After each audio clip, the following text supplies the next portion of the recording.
Ego is tricky. It wears a lot of different masks, but once you know what to look for, it's pretty easy to spot. Ego is what blinds people to reality. It keeps them from growing. It keeps them from getting better. Ego makes you deny that there's even a problem in the first place. And you really can't be resilient to something or improve on something if you refuse to admit that it exists at all. Ego creates avoidance when what we need is action. It creates denial when what we need is honesty. These days, ego shows up in a fragile sense of self. People are walking around worried about being offended, afraid of criticism, unwilling to learn, too proud to admit they don't know something. Ask any room full of cops, what are the worst traits of the worst leaders that you've ever worked with? You'll hear the same list of qualities over and over again. They're arrogant. They don't listen. They won't learn. They can't be trained. They're not approachable. That's ego, and it is a dead end.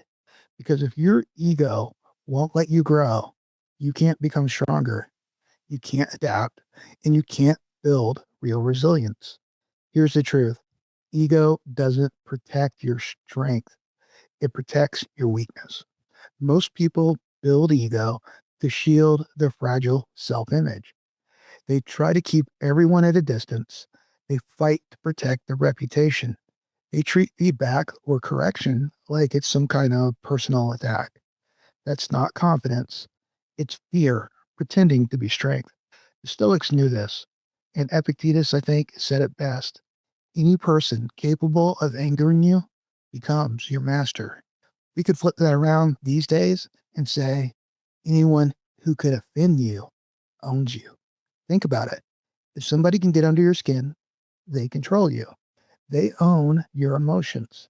They pull your strings. They set your tone.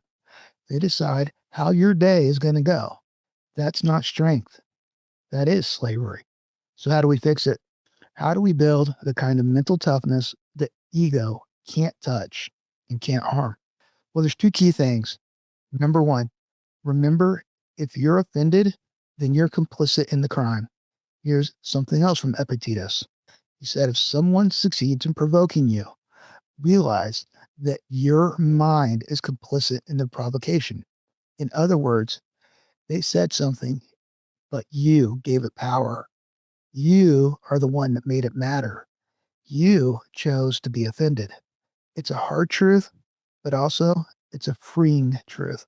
So ask yourself, why do I care what this person thinks? Ask yourself, do they even know me? Interrogate your own self. Be honest.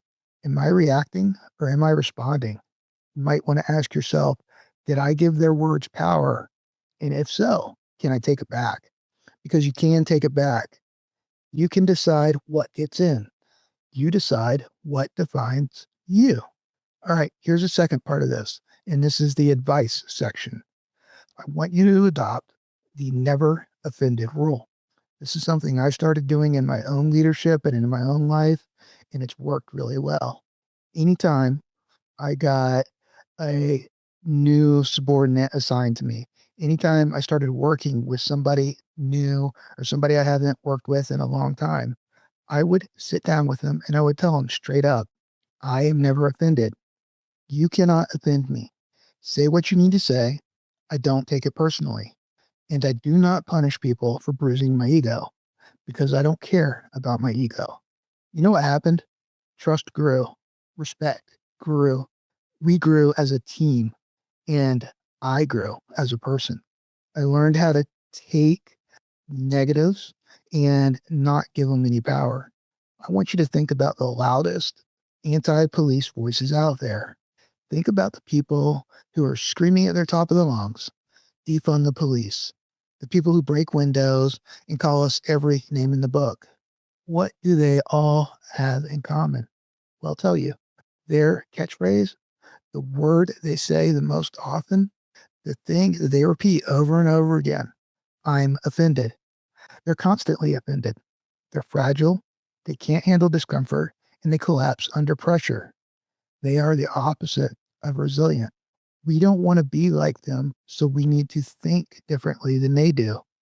That means taking their favorite phrase and flipping it around.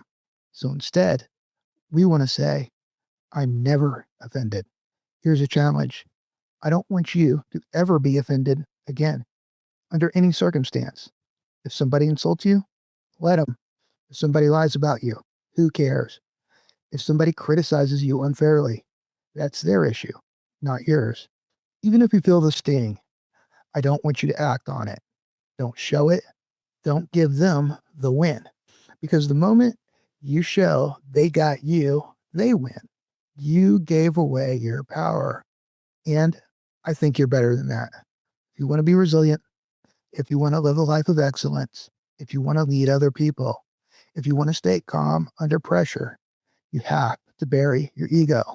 Forget what weak, angry people think of you. Forget defending your image to people who don't want to see you in a positive light. Stop giving your peace, your calm, away so easily. I want you to stay calm. I want you to stay grounded. And I want you to stay unoffended. And I want you to sit back and watch at how free you become from all of the criticism, complaints, and offensive things in this world. Until the next video, keep practicing.